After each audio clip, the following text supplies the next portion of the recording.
에베소서 4장 17절에서부터 24절까지 말씀입니다.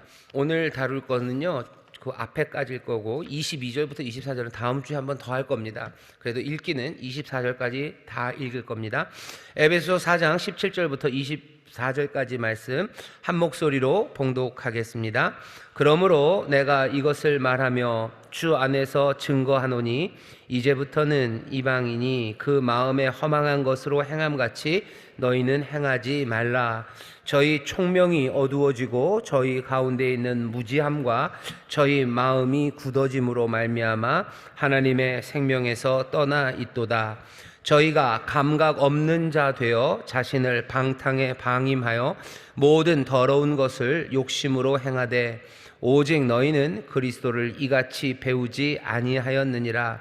진리가 예수 안에 있는 것 같이 너희가 과연 그에게서 듣고 또한 그 안에서 가르침을 받았을진데 너희는 유혹의 욕심을 따라 썩어져가는 구습을 쫓는 옛사람을 벗어버리고 오직 심령으로 새롭게 되어 하나님을 따라 의와 진리와 거룩함으로 지으심을 받은 새 사람을 입으라. 아멘. 아멘. 거기 22절 24절 보면 굉장히 유명한 말씀이죠. 22절에는 옛사람을 벗어버리고 어떻게 새 사람을 입으라 라고 말씀하십니다. 옛사람 벗고 새 사람을 입는 겁니다. 왜 그래야 됩니까? 왜 그래야 돼요? 그리고 또 도대체 뭘 위해서 그래야 됩니까? 17절 보시면 그렇게 시작되죠. 그러므로 내가 이것을 말한대요. 그러므로는 앞에 뭐가 있어야 되는 거죠. 그러므로 옛사람을 벗어버리고 새 사람을 입어야 돼요. 그러므로 앞에 뭐가 이유가 있겠죠. 앞에 16절 읽어볼까요? 16절 같이 읽어보면 시작. 그에게서 온 몸이 마디를 통하여 도움을 입음으로 연락하고 상합하여 각 지체의 분량대로 역사하여 그 몸을 자라게 하며 사랑 안에서 스스로 세우느니라. 15절부터 보면 오직 사랑 안에서 참된 것을 하여 범사의 그리스도에까지 자랄지라. 그는 머리니 곧 그리스도라. 우리가 함께 자라갈 겁니다. 함께 연락하고 상합하여 각 지체의 분량대로 역사하여. 각 지체는 각각은요 각 지체의 분량대로 일합니다. 나는 내일 하는 거예요. 나는 내일 합니다. 그리고 이 지체들은 서로 연락하고 상합하여서 어떻게 함께 자라갑니다. 왜 함께 자라갑니까? 이건 그럴 수밖에 없어요. 왜냐하면 예수님이 우리에게 부탁하신 건 사랑하는 사람이 되래요. 사랑하는 사람. 사랑은 혼자 합니까? 사랑은 혼자 합니까? 아니요, 사랑 혼자 못해요. 사랑은 아무나 하지도 못하고요. 사랑은 혼자 하지도 못합니다. 뭐 대상이 있어야죠. 함께 사랑하는 사람들이 있어요. 당연히 혼자서는 그러니까 뭐 영혼의 단독자는 하나님 말씀대로 도저히 살 수가 없습니다. 왜? 사랑하라고 하시는데 발을 씻겨야 되는데 발이 없어요. 그러니 맨 자기 발만 닦으면 살 수는 없는 거죠. 우리가 함께 자라가야 됩니다. 그러기 위해서는 각 지체 각각은 분량대로 내 일을 열심히 해요. 맡겨주신 내 일 열심히 하고 서로 상합하고 연락하면서 어떻게 해요? 나 혼자 자랄 수는 없어요. 함께 자라갑니다. 함께 자라면서 내가 자라는 거야. 내가 사랑하면서 내가 커가는 거죠. 나 혼자 나 스스로 사랑하는 사람들 나르시스트들이에요. 자기에 빠진 사람들. 나르시스트들은 어떻게 됩니까? 그냥 죽는 거예요. 죽습니다. 물에 빠져 죽어요. 그냥 거울 보고 있다가 파리하게 늙어가고 그냥 물로 뛰어들어갈 수밖에 없죠. 나르시스트들로 살아가라고 사람들이 요즘 말하는데 그게 편하고 그게 행복한 삶이라고 세상이 말하는데 그건 뭐예요? 사망의 길로 그냥 스스로 걸어 들어가는 겁니다. 나르시스트들, 자기에 빠진 사람들은 살아갈 수 없습니다. 우리에게 사랑할 사람들을 주셨어요. 여기 사랑할 사람들을 주셨어요. 그 사랑 안에서 함께 자라갈 겁니다. 그러려면 사랑으로 그리스도 안에서 함께 자라가야 돼요. 그러려면 어떻게 해야 돼요? 옛사람은 벗어버리고 새 사람을 입어야 됩니다. 함께 자라가기 위해서 나도 자라고 우리도 함께 자라가기 위해서 뭐 해야 돼요? 우리가 정신 바짝 차리고 세상의 허망한 길 따라가면 안 됩니다. 세상의 무지한 길 따라가면 안 돼요. 무감각한 일 따라가면 안 돼요. 그렇게 따라가면 자라날 수 없어요. 나 스스로도 자라날 수 없고 함께 자라가는 건 어불성설입니다. 그리스도 안에서 정말로 행복하게 성장하기 위해서 더 아름다워지는 거예요. 더 성숙해지고 더 원숙해지고 더 충만해져 가는 거죠. 나뿐만 아니라 우리가 함께 그리스도 안에서 그렇게 되어가기 위해서는 가만히 있는다고 자라나는 건 아니에요. 옛사람을 벗고 새 사람을 입어야 됩니다. 모든 성장이 그래요. 모든 성장은 죽고 살면서 커가는 겁니다. 많은 세포들이 죽어요. 많은 세포가 죽습니다. 죽고 살아요. 그러면서 크는 거죠. 머리카락이 자라는 것도 뭐 죽고 그리고 삽니다. 그러면서 자라는 거예요. 내가 자라나는 건 옛 것을 버리고 또 새 것을 입으면서 점점 성숙해 가는 거지.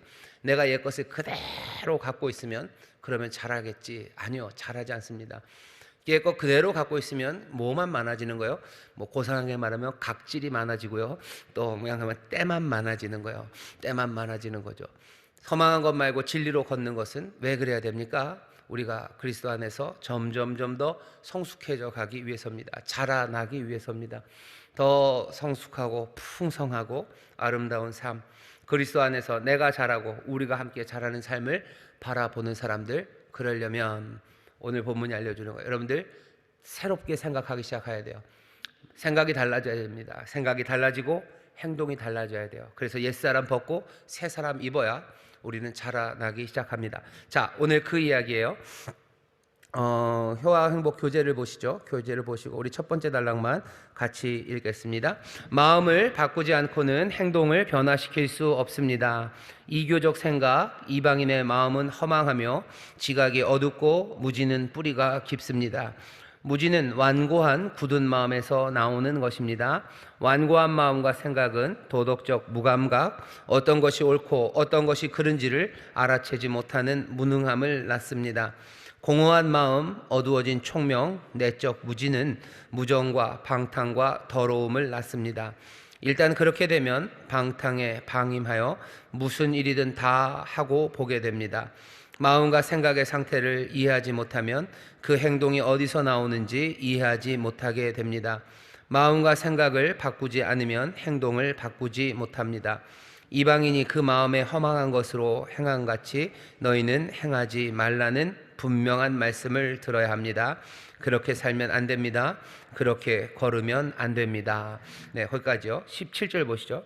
그러므로 내가 이것을 말하며 주 안에서 증거하노니, 뭐라고 하는지 보시죠. 이제부터는 이방인이 그 마음에 허망한 것으로 행함같이 너희는 행하지 말라. 여기서 행한다는 건 걷는다는 뜻입니다. 그냥 비유적으로 걷는다. 이방인이 걷는 것처럼 그렇게 걷지 말아라. 이방인이 살아가는 것처럼 너희는 그렇게 살아가지 말아라. 이방인이 어떻게 살아가는데요? 그 마음에 허망한 것으로 살아갑니다. 마음에 뭐가 꽉 찬, 진리가 꽉 차서 살지 않아요. 그 마음에 허망한 것으로 이방인들은 살아가요. 그 마음이 허망합니다. 그럼 뭐 허무한 마음, 쓸쓸한 마음으로 이방인은 살아갑니까? 아니요. 허망한 마음이라는 건 텅 빈 거예요. 텅 빈 마음입니다. 근데 여기서 마음이라고 신약 성경에서 마음이라고 번역되는 말들이 나올 때마다 살짝 여러분들 조심하셔야 돼요. 보통 마음이라고 번역하는 말들은 우리는 그냥 여기, 마음은 여기 있다고 생각해요. 마음은 뭐 하는 거예요? 마음은 쓰린 거예요. 마음은 아픈 거예요. 마음은 설레이는 거예요. 근데 보통 신약성에서 마음 그러면요, 그냥 뭐 설레고 뭐 아프고 뭐 그런 감정이 생겨나는 자리라기보다는요, 마음이라고 번역된 말들 중에서 꽤나 많이는 우리가 쓰는 말로는 이 머리랑 관련되어 있습니다. 지성적인 거예요. 누스, 마음으로 생각해요. 마음으로 생각하는 겁니다. 마음, 그러니까 지적인 거예요. 여기 그러니 이방인의 허망한 것, 이방인이 그 마음에 허망한 것 그랬을 때는요, 그냥 텅 빈 마음이 아니라 그냥 더 분명하게 그냥 텅 빈 머리로 살아가는 거예요. 아무 생각 없이 살아가는 거예요. 무슨 말인지 아시겠죠? 마음에 허망한 것을 행한다. 그러니까 텅 빈 머리로 살아가요. 이방인들은 아무 생각 없이 살아갑니다. 아무 생각 없이 살아가는 이방인처럼 너도 그렇게 아무 생각 없이 살지 말아라 라고 지금 바울이 권면하는 겁니다. 그리스도 안에서 자라가려면 아무 생각 없이 살면 안 돼요. 어떻게 살아야 돼요? 생각 잘 하셔야 됩니다. 생각 잘 하셔야, 잘 생각하셔야 돼요. 여러분들 훨씬 더 지적이셔야 돼요. 여러분 훨씬 더 똑똑하셔야 돼요. 예수 믿고 살아가려면 바보처럼 멍해야 예수 믿고 살아간다. 그건 거짓말입니다. 멍한 것으로 예수님 따라갈 수 없어요. 빠릿빠릿하셔야 돼요. 그래야 예수님 따라갑니다. 옆에 있는 구역자님들에게 계시죠. 빠릿빠릿해져야 됩니다. 빠릿빠릿해져야 됩니다. 예수 믿는 사람들은 늘 눈 개심칠해지고 이러고 다닐 것 같아요. 아니요. 눈 빠릿빠릿 뜨는 사람이에요. 이방인들은 뭐죠? 허무한 그 마음에 허망한 것으로 행해요. 그냥 머리가 텅 비었어요. 이방인들이 머리가 텅 빈 거지. 우리는 머리 텅 비워놓고 살아가는 사람 아니에요. 누군가 여러분들에게 예수 믿으려면 머리를 텅 비워야 된다고. 그거 거짓말이에요. 머리 텅 비워서 예수님 못 쫓아갑니다. 진리가 되신 분이에요. 세상의 모든 진리, 가장 밝고 찬란한 진리를 따라가는데 우리가 텅 빈 머리로 개심치레한 눈으로 주님 따라갈 수 없습니다. 이방인이 오히려 머리 텅 비어서 살아가요. 하지만 우리는 아닙니다. 그렇게 살지 말라는 거예요. 18절입니다. 저희 총명이 어두워지고 저희 가운데 무지함, 저희 마음이 굳어짐 말미암아 하나님의 생명에서 떠나 있습니다. 하나님의 생명에서 떠나 있는 이들이 어떤 사람들인가 보였어요. 총명이 어두워진 사람들이에요. 총명이 어두워진 사람들, 하나님에게서 떠난 사람들입니다. 하나님의 생명에서 멀어요. 또 무지한 사람들, 하나님의 생명에서 멀어요. 마음이 굳어진 사람들, 하나님의 생명에서 멀어요. 하나님의 생명에 가까이 가는 우리 그리스도인들은 그러니 반대해야 되죠. 우리의 총명은 어두워지기는커녕 시간이 갈수록 점점 더 밝은 총명이에요. 아주 그냥 눈도 밝고 머리도 밝아야 됩니다. 그래야 하나님의 생명에 가까이 갈 거예요. 그 다음 또 뭐라고 그러셔요? 무지함? 아니요. 우리는 무지해서는 하나님의 생명 따라갈 수 없습니다. 마음이 굳어져서는 안 돼요. 마음은 훨씬 더 부드러운 마음으로, 그래야 하나님의 생명, 그 생명 가까이 갑니다. 마음이 변해 행동이 변해요. 마음이 변해 행동이 변합니다. 완고한 마음과 생각, 그러면 무감각, 무지, 무능, 공허한 마음, 어두워진 총명, 이렇게 되면 어떻게 돼요? 행동이 무정한 행동하는 거예요. 아무 생각 없이 방탕한 행동하는 겁니다. 더러운 행동하는 거예요. 마음이 변해야 돼요. 여기서 마음은 생각입니다. 뭔가 생각이 변해야 돼요. 그래야 행동이 변합니다. 행동이 변해서 뭐 하려고요? 우리가 스스로 서고 또 점점 더 그리스도의 장성한 분량까지 성숙해지고, 다른 말로 하면은 정말로 사람다운 사람, 멋진 사람 되기 위해서는 하나님의 형상을 닮은 멋진 사람, 그래서 꽤나 많이 아버지를 닮은 사람들 되시려면 아무 생각 없이 사시면 안 됩니다. 생각을 해보셔요. 하나님이 그렇게 위대하시고 아름다우신데 그 하나님의 형상을 닮아가는 사람이 무지함으로 살아서야 어떻게 하나님의 형상을 닮아가겠습니까? 점점 더 총명해지셔야 돼요. 얼만큼? 정말로 그러니까 세상의 기준으로 누구와 비교해도 그냥 비교가 안 될 만큼 정말로 총명, 얼만큼? 예수 그리스도의 그 총명하심과 그 밝으심, 그거 따라가는 사람들이 우리들입니다. 스스로를 멍하게 만들려고 하지 마세요. 계속해서 총명하고 밝음으로 주를 따르기를 소망하실 때 성령님께서 우리를 도와주실 줄 믿습니다. 난 이미 틀렸다고 생각하지 마셔요. 난 늦었어 이러지 마셔요. 내 힘으로는 안 돼요. 안 될 수 있어요. 하지만 성령께서 우리를 도우십니다. 성령님 나를 도우실 거예요. 여러분 총명함을 꿈꾸셔요. 총명함을 꿈꾸시고 내 생각이 정말로 빠릿빠릿함을 여러분들 꿈꾸시고, 게다가 내 마음이 굳어진 마음이 아니라 부드러운 마음이 되어서 주의 말씀 정말로 기쁨으로 깨달아 영접하고 또 영접하고 또 영접하는 그런 귀하고 아름다운 하나님의 자녀들 되시기를 주의 이름으로 축원합니다. 주의 이름으로 축원합니다. 써놓으셨죠? 총명해져야 한다, 빠릿빠릿해져야 한다. 그리고 옆에서 써놓으세요. 성령님이 도우신다, 이렇게 써놓으셔요. 그게 분명히 필요합니다. 그래야 제대로 살 수 있습니다. 안 그러면 머리 텅 비고 살는 이방인처럼 그렇게 허무하게 방탕하게 그렇게 더럽게 살아갑니다. 그 다음 단락 읽어주시죠. 시작. 우리 세대의 인기를 얻고 있는 끈질긴 거짓말은 기독교가 사람의 생각을 차단하고 진지한 세고를 다 중단하게 만들어서 실생활의 확고한 진실과는 단절된 얄팍한 환상의 세계에서 살아가게 한다는 거짓말입니다. 물론 그렇게 살아가는, 그리고 그렇게 살고자 하는 그리스도인들이 일부 있기는 합니다. 하지만 기독교는 지적 요소를 강조하는 종교이지 그 반대는 아닙니다. 진정한 기독교는 진리를 더 깊은 차원에서 파악할 수 있도록 마음을 열게 합니다. 그리스도를 배우며 더 넓은 통찰과 상상으로 마음과 생각을 열어놓게 합니다. 그래서 배우고 듣고 가르침을 받고 진리를 따르는 일에 힘을 다합니다. 아멘, 아멘. 교회가, 그리고 이 성경의 진리가 인류 문화 그리고 인류의 과학 내지는 지식의 발전에 사실은 지대한 공을 합니다. 지대한 공을 해왔습니다. 이러면 뭐 너무 역사를 편협하게 보는 건지도 모르겠어요. 물론 하나님께서 모든 인류에게 뭐 보편적으로 일반 은총을 주셔서 뭐 똑똑하게도 하시고 뭐 만들 수 있는 것들을 많이 주셨어요. 그래서 뭐 페르시아가 인류에 기여한 바도 있고, 뭐 아랍이 인류에 기여한 바도, 뭐 인도 사람들이, 중국 사람들이, 뭐 한국 사람들이, 일본 사람들이 다 기여한 바가 많지만, 적어도 여기 이 성경에 있는 이 말씀이 인류의 소위 말하는 지성사에 기여한 바는 훨씬 더 많습니다. 훨씬 더 많아요. 어떻게 많냐면 사람들이 세상을 어떻게 보는지가 굉장히 중요합니다. 사람들이 세상을 무서워했어요. 옛날에는 사람들이 세상을 참 무서워합니다. 세상은 어떻게 통제가 안 돼요. 알아먹을 수가 없어요. 알아먹을 수가 없는 그냥 무서운 존재죠. 두렵죠. 변덕 많고 두렵고 그냥 거기서 어떻게 알아서 살아가는 것, 그것이 우리가 사는 방식이라고들 생각했습니다. 그러니 뭐 자연 내지는 역사에서 벌어지는 일들 다 설명할 수 없으니까요. 그냥 여러 신이 필요해요. 다신론이죠. 비를 설명할 수 없어요. 그러니까 비는 비의 신이 알아서 할 거예요.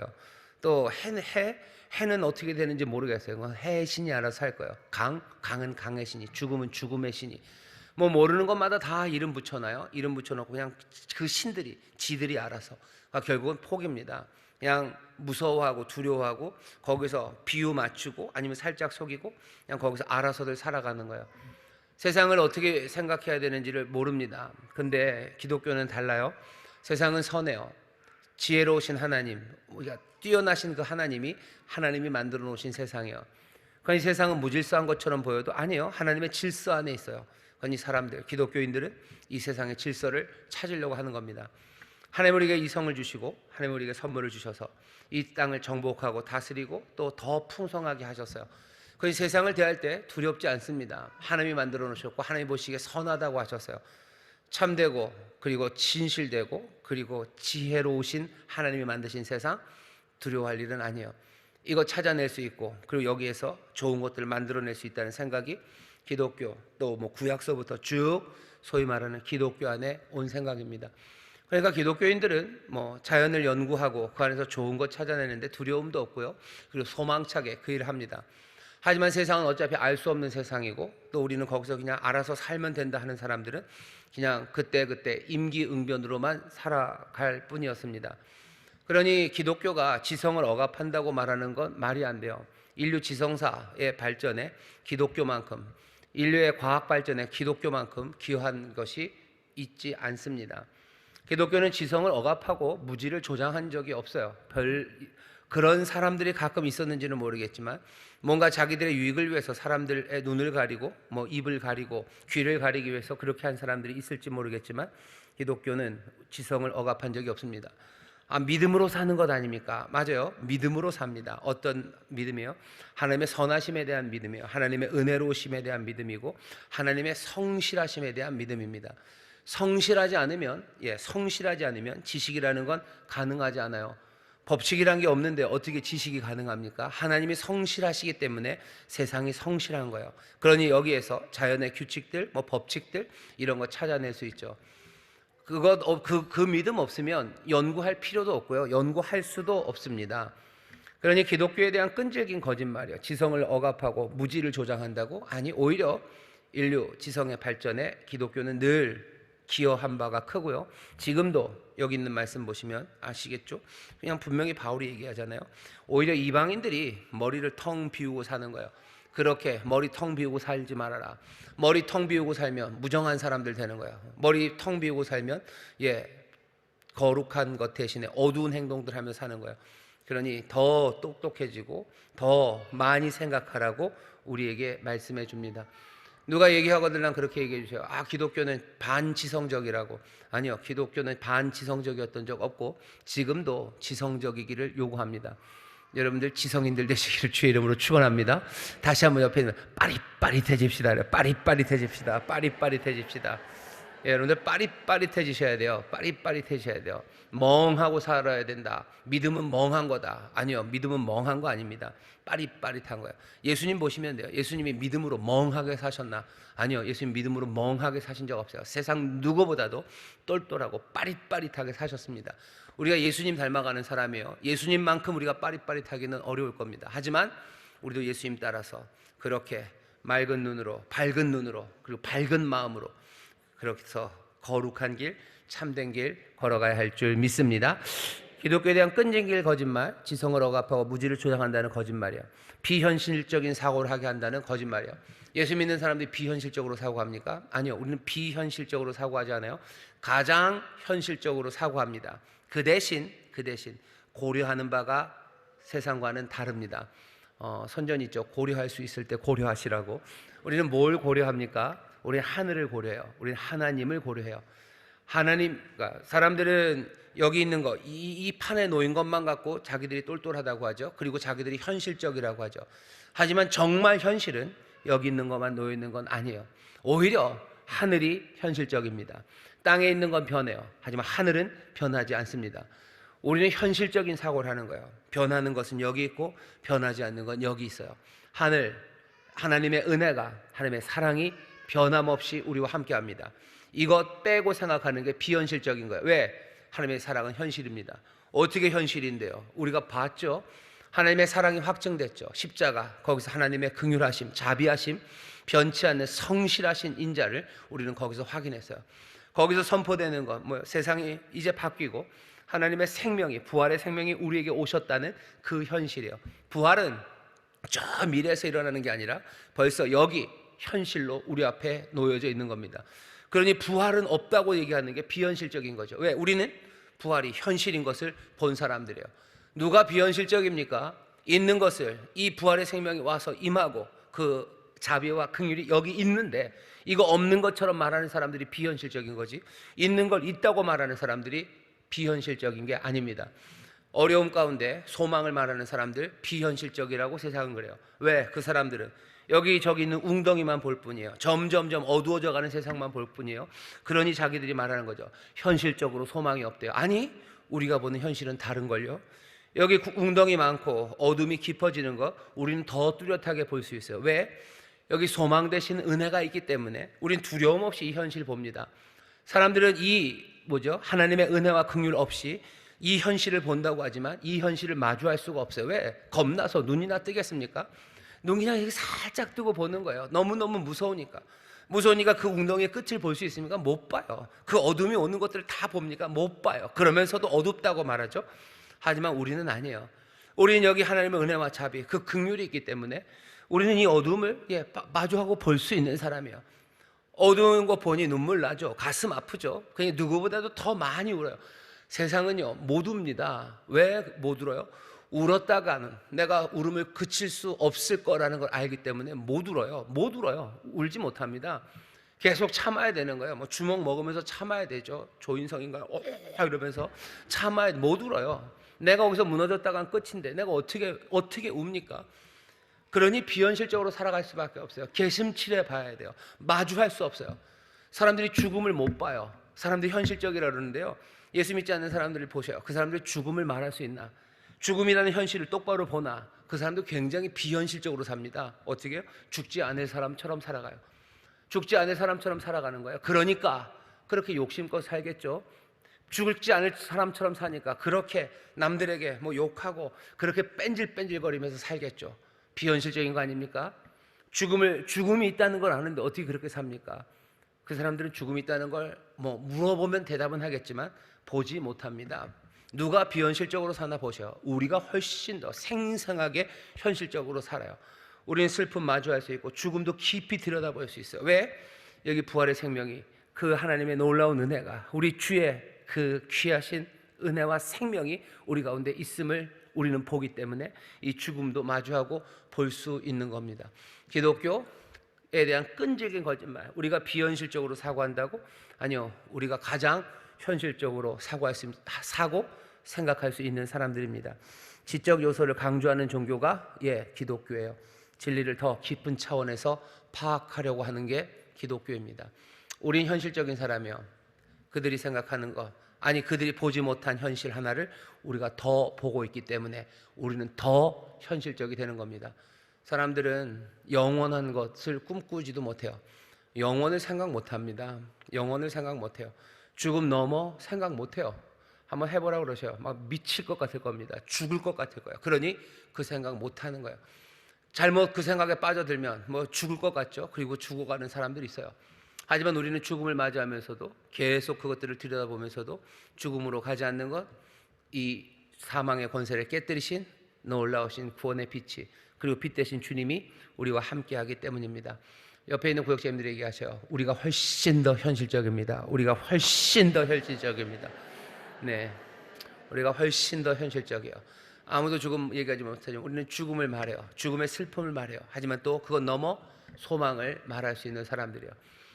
죽어 슬픈 그곳에 다른 말로 위로할 수 있고, 거기서 다른 기쁨을 우리가 찾을 수 있는 것, 그것이 우리가 얼마나 현실적인지를 증명해 줍니다. 다음 단락, 다음 페이지입니다. 같이 읽겠습니다. 시작. 너희는 그리스도를 이같이 배우지 아니하였느니라고 하는데 그럼 무엇을 배웠다는 것인가요? 먼저는 말 그대로 그리스도를 배운 것입니다. 예수, 십자가, 부활, 승천을 배운 것입니다. 그리고 예수 그리스도께서 직접 가르치신 행동에 대한 가르침들을 배운 것입니다. 그리고 바울이 그리스도인들에게 권하는 것은 이러한 예수님의 가르침을 삶으로 온전히 실현하라는 것입니다. 그리스도 안에 있으므로 허름하고 낡은 옷을 벗어버리라는 것처럼 성령의 능력으로 옛 생활 방식을 벗어버릴 책임이 있습니다. 그 옷이 이미 편해져 버렸을 수도 있습니다. 익숙하고 마음에 들 수도 있습니다. 그러나 그리스도 안에서 그리스도를 위해서 새 사람으로 살고자 한다면 옛 옷을 벗고 새 옷을 입어야 합니다. 핵심은 욕정과 탐욕이 우리의 귀에 대고 속삭이는 말에 속지 않는 것입니다. 중요한 것은 마음과 생각입니다. 속이려는 자들의 속삭임을 분별하기 위해서는 새로운 삶의 방식으로 가는 필수 단계인 마음의 영을 새롭게 해야 합니다. 마음을 바로 가졌다면 이제 생각을 바로 가질 때입니다. 그러면 그에 따라 행동하는 의지력을 갖게 될 것입니다. 그리스도를 배운 것과 그리스도 안에서 가르침을 받은 것이 새 옷을 갖추게 할 것입니다. 20절 보셔요. 20절 읽어보면 오직 너희는 그리스도를 이같이 배우지 아니하였느니라. 그리스도를 배운대요. 21절 보면 진리가 예수 안에 있는 것 같이 너희가 과연 그에게서 듣고 또한 그 안에서 가르침을 받았을진데. 21절의 내용은 우리가 듣고 가르침 받은 뭔가 교훈, 그러니까 일상적으로 우리가 생각하는 예수님에게서 배운 것이에요. 그리스도에게서. 하지만 20절은 좀 느낌이 다릅니다. 그리스도를 배웠다 그래요. 그리스도를 배웠어요. 그리스도에게서 배운 게 있고요, 그리스도를 배운 게 있습니다. 뭐가 좀 차이가 납니까? 좀 차이가 납니다. 보시죠. 그리스도를 배워요. 예수 그리스도 사건을 배우는 거예요. 예수 그리스도 사건을 배우는 건 조금 느낌이 다릅니다. 우리 영 그리고 우리의 마음과 생각을 새롭게 하고요, 우리가 세상을 보는 각도를 다르게 해요. 예수를 배우다, 예수를 배워요. 그리스도를 배워요. 여러분 그 이름 생각하시면 좋습니다. 이름, 예수의 이름이 굉장히 중요하죠. 예수의 이름이 능력이고 예수의 이름이 구원이라고 하는데, 예수를 배우다, 예수 그리고 그리스도를 배우다. 그리스도는 메시아입니다. 메시아요. 메시아는 하나님의 은혜입니다. 누구를 향한? 죄인이었으나 하나님께서 백성으로 부르셨던 이들에 대한 신실하신 사랑이에요. 신실하시고 한이 없으시고 능력 많으신 그 사랑이 그리스도, 또 계획을 품으시고 선한 것들을 꿈꾸시는 그 모든 것들이 그리스도 안에 있습니다. 하나님을 배우는 거예요. 하나님을 배웁니다. 예수 구원하시는 분이에요. 그 백성을 죄에서 구원하시는 예수는 구원자입니다. 구원하시는 분은 도대체 누군지 그거를 배우는 거예요. 하나님은 구원하십니까? 하나님은 구원하십니다. 은혜와 자비로 구원하셔요. 놀랍고 아름다우신 뜻을 품으시고 영원한 계획 안에서 우리를 구원해 내셔요. 우리는 그거를 배우는 겁니다. 세계를 배우는 거예요. 하나님을 배우는 거예요. 그리고 그 안에서 우리의 삶을 배우는 겁니다. 지난주 설교했는데 하늘에서 내려온 인자 외에는 하늘로 올라갈 자가 없어요. 예수 그리스도를 통해서 하늘을 배워요. 하나님을 배워요. 예수 그리스도를 통해서 우리 이 땅을 배웁니다. 예수 그리스도 내려왔다 올라가신 분, 하늘과 땅의 관계, 오르락 내리락 하는 것을 우리에게 가르쳐 줄 수 있는 유일한 분 예수 그리스도예요. 예수 그리스도가 우리에게 하나님을 가르쳐요. 예수 그리스도가 우리에게 인생을 가르치셔요. 그리고 이 인생이 하나님 안에서 어떻게 살아갈지, 또 우리의 삶 가운데 하나님이 어떻게 역사하시는지 예수 그리스도가 우리를 가르칩니다. 예수 그리스도를 배운다는 건 어쩌면 그런 뜻인 것 같아요. 이건 제 생각입니다. 예수 그리스도를 배우다, 은혜를 배우고요. 그래서 점점 더 하나님 사랑하게 하고 하나님의 사랑 안에 거하게 하는 것, 그것이 예수 그리스도를 배우는 겁니다. 그게 삶을 풍성하게 만들어요. 뭔가 좀 더 뭐랄까, 하늘과 땅이 연결된 것처럼 내가 하나님의 자녀이고 하나님이 내 아버지심, 어쩌면 말로 설명할 수 없고 가르침으로 주어졌을 때 이게 뭔가 싶은 그것을 우리는 예수 그리스도를 배우면서 그것들을 깨달아 알게 합니다. 성령님이 우리에게 주시는 선물이요. 그리고 또 우리에게 정말 하늘로부터 태어나게 하시는 그 귀하신 빛이 우리 가운데 그렇게 임합니다. 예수 그리스도를 배우시기를 주의 이름으로 축원합니다. 예수 그리스도를 배운다는 건 하나님을 배우는 거예요. 하나님의 사랑을 배우는 거예요. 하나님의 사랑 안에 있는 우리를 배우는 거예요. 그리고 또 우리가 하나님 안에 있음을 배워가는 겁니다. 옆에 있는 구역장님들에게 얘기하셔요. 예수 그리스도를 배웁니다. 예수 그리스도를 배웁니다. 그래서 우리는 조금씩 하늘을 알아가요. 우리는 하늘을 알아갑니다. 하나님을 알아가요. 그리고 조금씩 더 우리를 알아가요.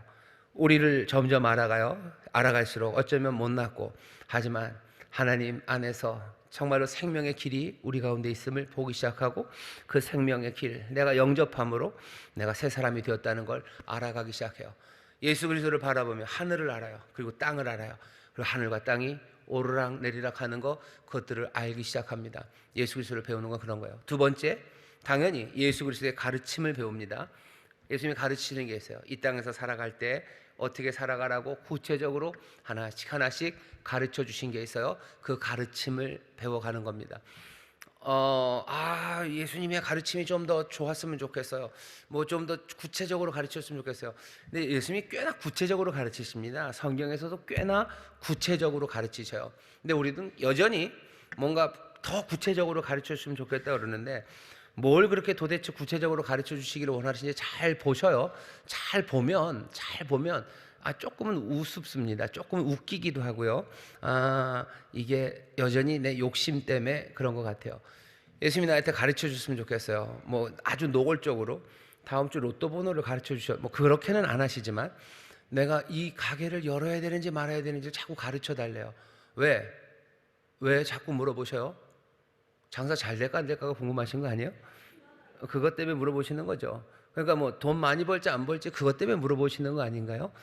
왜 예수님한테 자꾸 가르쳐 달라는데, 가르쳐 주셨으면 좋겠다는데 왜 내가 그걸 물어보는지 잘 보셔요.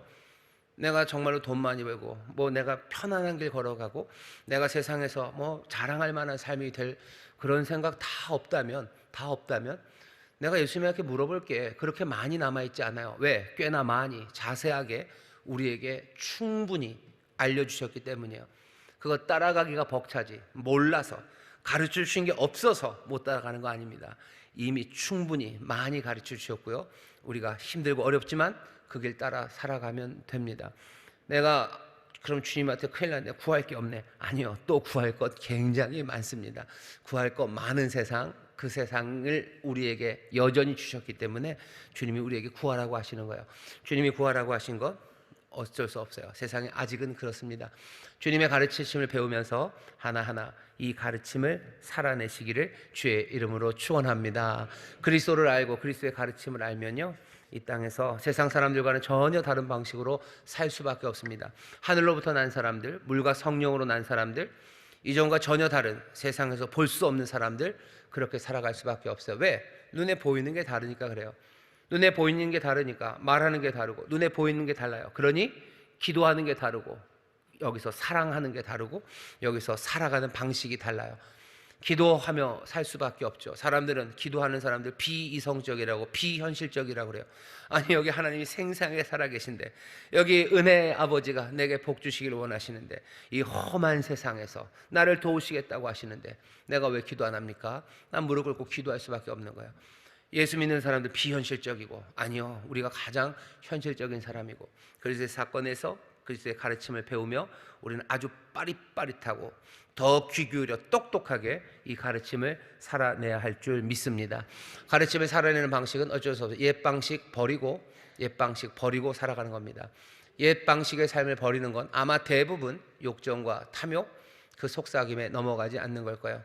욕심을 버리면 어쩌면 가르침은 점점 더 분명하게 보이기 시작합니다. 응답이 점점 분명하게 들리기 시작해요. 욕심이 떨어지고 나면 하나님의 말씀이, 예수님의 말씀이 알아들어져요. 그리고 고개를 크게 끄덕이며 아멘 하기 시작합니다. 욕심이 점점 사라집니까? 예, 사라지는 줄 믿습니다. 아멘. 옆에 있는 구역자님들에게 얘기하셔요. 욕심이 점점 사라져버려요. 욕심이 점점 사라져버려요. 그러면서 이러다가 나 어떻게 되는 거야? 이러다가 나 어떻게 돼? 욕심이 다 사라지면 난 어떻게 될까? 어떻게 될까? 알려드릴까요? 예수님 점점 닮아가는 겁니다. 욕심이 사라지면 점점 예수님 닮아가요. 점점 소망 차지고요.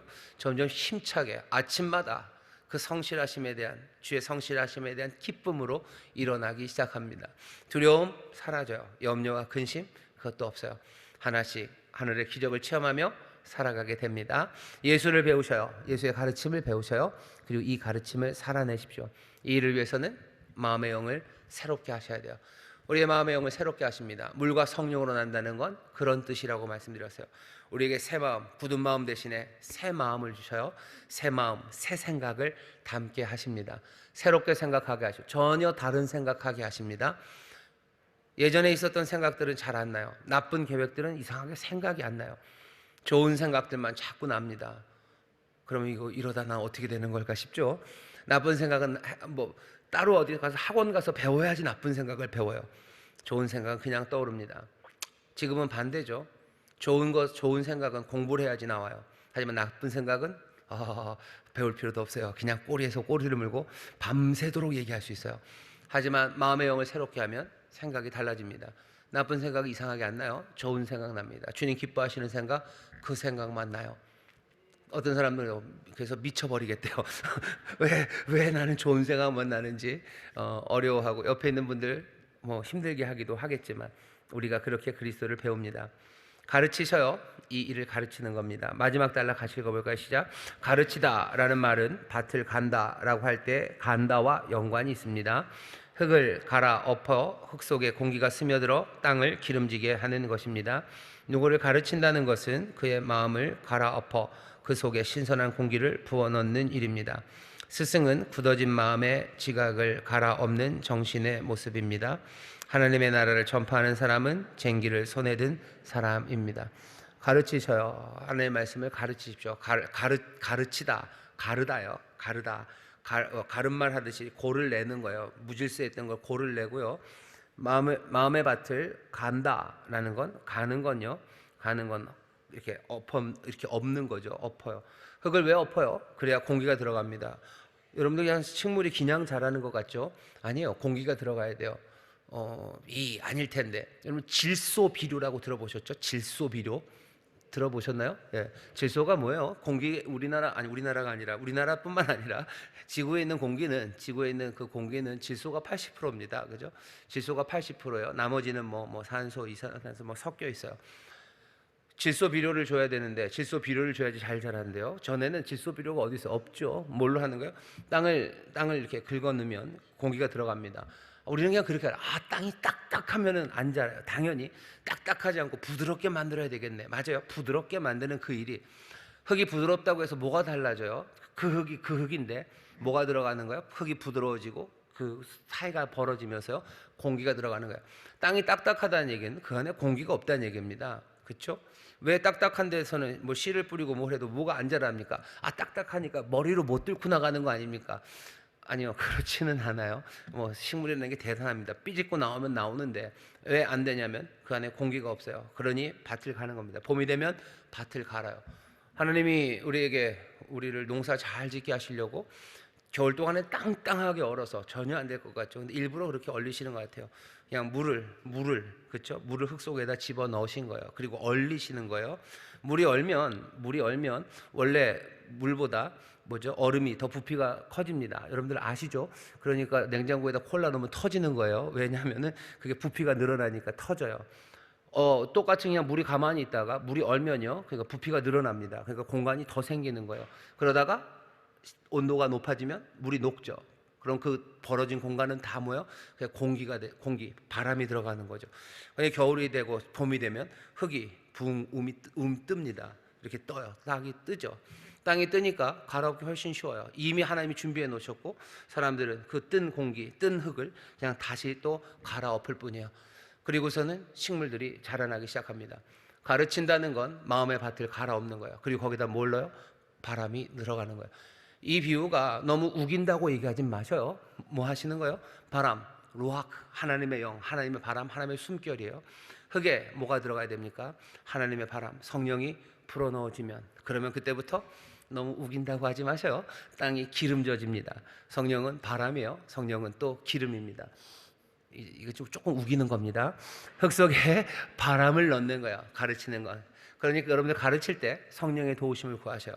성령님이 들어가실 거라고 생각하셔요. 내 가르침에 이 흙을 갈아엎는 것처럼 성령의 바람, 그 바람 집어넣으셔서 그 땅을 어떻게 해요? 기름지게, 성령으로 충만한 사람, 성령이 기름 부으신 그 자리가 되도록 여러분 기도하시고 그거를 뭐야? 기대하셔요.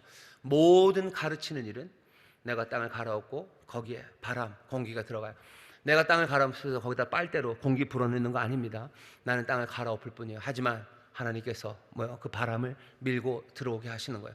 어떻게 그렇게 하십니까? 하나님은 늘 그렇게 하셨고요. 이 일을 멈추지 않으실 거예요.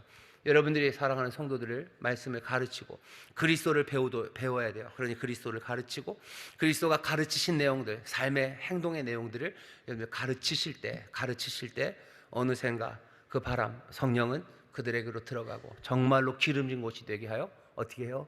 열매가 심겨진 씨앗이 점점 자라게 하십니다. 씨 뿌리고 밭 가는 가르치는 일에 마음을 다하셔서 정말로 쟁기를 손에 든 사람들 되시기를 바라요.